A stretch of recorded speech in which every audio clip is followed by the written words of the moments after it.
କଲରା ସାଧାରଣତଃ ଛୋଟ ପିଲାମାନେ ଖାଇବାକୁ ଭଲ ପାଆନ୍ତିନି, ପ୍ରାୟ ବଡ଼ ଲୋକ ବି ଭଲ ପାଆନ୍ତିନି ଖାଇବାକୁ। ମୁଁ ଆଜି କଲରାରେ କଲରା ଛେଚା ଗୋଟେ କରିବି, ଯାହାକି ଛୋଟ ପିଲା ବଡ଼ ମଣିଷ ସମସ୍ତେ ମାଗି ମାଗିକିରି ଖାଇବେ। ନମସ୍କାର, ଶ୍ରୀ ସମ୍ଭାବୀ ଲାଇଫ ଷ୍ଟାଇଲରେ ଆପଣଙ୍କୁ ଅନେକ ଅନେକ ସ୍ୱାଗତ। ଆପଣମାନେ ଏ ଭିଡିଓଟିକି ସମ୍ପୂର୍ଣ୍ଣ ଦେଖିବାକୁ ମୋର ଅନୁରୋଧ। ଚାଲନ୍ତୁ ଡେରି ନ କରି ଫଟାଫଟ କଲରା ଛେଚା ରେସିପି ପ୍ରସ୍ତୁତ କରିବା। ମୋ ଭିଡିଓଟି ଯଦି ଆପଣମାନଙ୍କୁ ଭଲ ଲାଗୁଥିବ ଲାଇକ୍ କରିବେ, ସେୟାର କରିବେ। ଯଦି ମୋ ଚ୍ୟାନେଲ ଆପଣମାନେ ନୂଆ ଅଛନ୍ତି ପ୍ଲିଜ ସବସ୍କ୍ରାଇବ କରିବେ। କଲରା ଛେଚା ପାଇଁ ମୁଁ ଏଠି 300 ଗ୍ରାମର କଲରା ନେଇଛି। ଆପଣ ଆପଣଙ୍କ ହିସାବରେ କଲରା ନେଇପାରିବେ। ମୁଁ ଆକୁ 4-5 ମିନିଟ୍ ତାକୁ ଏମିତି ପାଣିରେ ବତୁରେଇକି ରଖିଥିଲି। କଲରାରେ ଏଇ ଯୋଉ କୁଞ୍ଚୁ କୁଞ୍ଚୁ ଥାଏ ତା ଦେହରେ ଅନେକ ମଳି ଥାଏ, ସେଥିପାଇଁ ମୁଁ 4-5 ମିନିଟ୍ ହେଲା ତାକୁ ବତୁରେଇକିରି ଭଲ ଭାବରେ ଧୋଇ ଦେଇଛି। ତାକୁ ଏବେ ଆମେ ଗୋଟେ ବାଉଲକୁ ଛାଣିକି ରଖିବା। ସବୁ କଲରାକୁ ମୁଁ ଏଥିରେ ଛାଣିକିରି ରଖି ଦଉଛି। କଲରାର ଏମିତି ଆଗ ପଟ ପଛପଟ ଏମିତି ତାକୁ କାଟିଦବା। କାଟି ସାରିଲା ପରେ ତାକୁ ଆମେ ଏମିତି କାଟିବା, ଏଇ ସେପରେ କାଟିବା, କାହିଁକି ନା କଲରା ଆମର ଟିକେ ସିଝିବାକୁ ଶୀଘ୍ର ସିଝିଯିବ, ସେକିବାକୁ ବି ବହୁତ ବଢିଆ ହବ।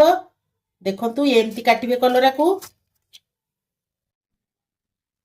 ଏମିତି ପତଳା କରି କାଟିବେ, ବେଶୀ ମୋଟା ରଖିବେନି। ମୁଁ କଲରା ସବୁ କଲରାକୁ ଏମିତି କାଟି ଦେଇଛି। ଦେଖନ୍ତୁ ଏମିତି ପତଳା ପତଳା କରି କାଟିବା। ଏବେ ତାକୁ ଭାଜିବା। ଗ୍ୟାସରେ ମୁଁ ଗୋଟେ ଫ୍ରାଏ ପ୍ୟାନ୍ ବସେଇ ଦେଇଛି। ଏଥିରେ ମୁଁ ଅଳ୍ପ ସୋରିଷ ତେଲ ଦେଇ କଲରାକୁ ତା ଦେହରେ ଭାଜିବି। 1 ଚାମଚ ସୋରିଷ ତେଲ ଆମେ ସେଥିରେ ଦବା। ବେଶୀ ତେଲ ଦେବାନି, କାରଣ ଛେଚିଲା ବେଳେ ଆମେ ଆଉ ଥରେ ତେଲ ପକେଇବା। ପ୍ୟାନ୍ ଆମର ତାତିଥିଲା, ତେଲ ବି ଗରମ ହେଇଗଲାଣି। ମୁଁ ତା ଦେହରେ ଏମିତି ସବୁ କଲରାକୁ ପକେଇଦେବି। ଏବେ ଗ୍ୟାସର ଫ୍ଲେମକୁ ମିଡିୟମ ଫ୍ଲେମରେ ରଖି 2-3 ମିନିଟ୍ ତାକୁ କଭର କରିକି ଏମିତି ରଖିବା। କଲରା ଆମର ଟିକେ ସିଝିବାକୁ ଛାଡିବା। ଏବେ ଆମେ କଭର କାଢିକି ଦେଖିବା। ଏଠି ଦେଖନ୍ତୁ କଲରା ଆମର ପୁରା ସିଝିଗଲାଣି। ଏଠି କଲରା ପୁରା ସିଝି ଯାଇଛି। ଆମେ ଏଥରକ ତାକୁ ଗୋଟେ ପ୍ଲେଟକୁ ବାହାର କରିଦବା। ଗ୍ୟାସର ଫ୍ଲେମକୁ ଅଫ୍ କରିଦବା। ତାକୁ ଗୋଟେ ଜାଗାକୁ ଆମେ କାଢିଦବା। ମୁଁ ଗୋଟେ ଏଠି ହେମଦସ୍ତା ନେଇଛି।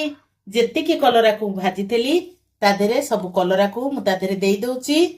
ସେଥିରେ ଆମେ 1 ଚାମଚ କଞ୍ଚା ସୋରିଷ ତେଲ ଦବା। ମୁଁ ଏଥିରେ 4ଟି କଞ୍ଚା ଲଙ୍କା ନେଇଛି, ସେଥିରେ ପକଉଛି।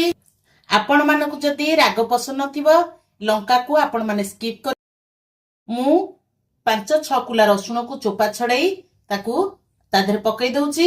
ସ୍ୱାଦ ଅନୁସାରେ ଲୁଣ ପକେଇ ଦଉଛି। ଏସବୁକୁ ଆମେ ଭଲ ଭାବରେ ଏମିତି ଛେଚି ଦଉଛି, ଯେମିତି ରସୁଣ କଞ୍ଚା ଲଙ୍କା କଲରା ଆମର ପୁରା ଛେଚି ହେଇଯିବ। ଏଇଠି ଦେଖନ୍ତୁ କଲରା ରସୁଣ କଞ୍ଚା ଲଙ୍କା ଆମର ଭଲ ଭାବରେ ଛେଚି ହେଇଯାଇଛି। ଆପଣ ମାନେ ଏମିତି ବନେଇକିରି ଖାଆନ୍ତୁ। କେମିତି ଲାଗିଲା ମୋ ସହିତ କମେଣ୍ଟରେ ସେୟାର କରନ୍ତୁ। ରହୁଛି, ପୁଣି ଦେଖା ହବା ନେକ୍ସଟ ଭିଡିଓରେ। ଜୟ ଜଗନ୍ନାଥ।